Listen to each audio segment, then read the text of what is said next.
Ziad Makhzoumi is the CEO of Prime Consulting. He is an award-winning, celebrated CFO, CEO, business leader, and value creator. He was the CFO of Arabtech and most recently as the CEO of Faqih IVF. Ziad has a master's degree from Manchester Business School. Getting jobs in this market is extremely difficult. The MENA region needs 100 million jobs over the next 10 years. So jobs may not be the future solution, but what do you do to either get yourself ready for a job in terms of your muscles to make yourself relevant, or going into entrepreneurship? What are your thoughts in terms of first readiness and secondly jobs versus entrepreneurship? I think both require a different attitude approach. The knowledge skill base is important in both, but an employer will hire you because of your attitude, not just your skill.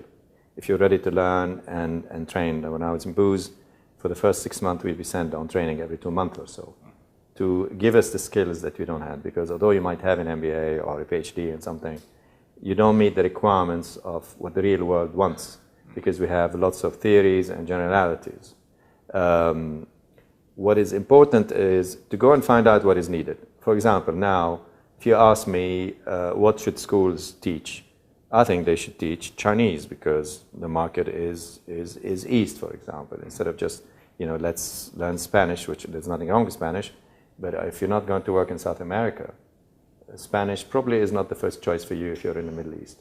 If you look at what is being offered, if you go to a cyclical business like contracting, we know it's affected by the market. So if you're going to spend 3 or 4 years or 5 years being an engineer or an architect and you miss the cycle, then probably you'll be out of work for about 2 years till they pick you up. So it's a matter of planning and mapping and trying to have an intersection on what is the best timing is. The knowledge of content is becoming important. Managing content is very important. So you can do a degree in geography, but you become maybe an expert on social media in geography and not just write an article that is published. The world is changing. We are connected. We're virtual. Everything is online one way or another. And services could be obtained online. Even, for example, you do counseling online now.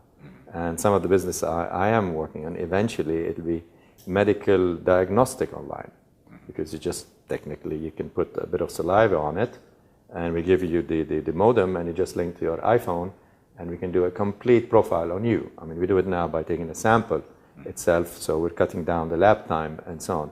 So as you can see, the world is becoming disconnected.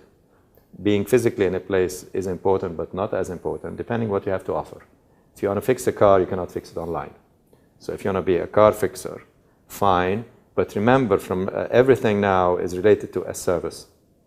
So if you want to survive, you have to learn how to provide a service inside the organization or outside the organization in that sense.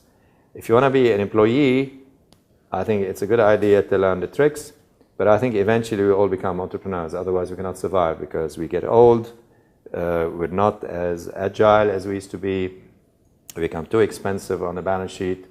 So they have to replace us. So none of us are indispensable.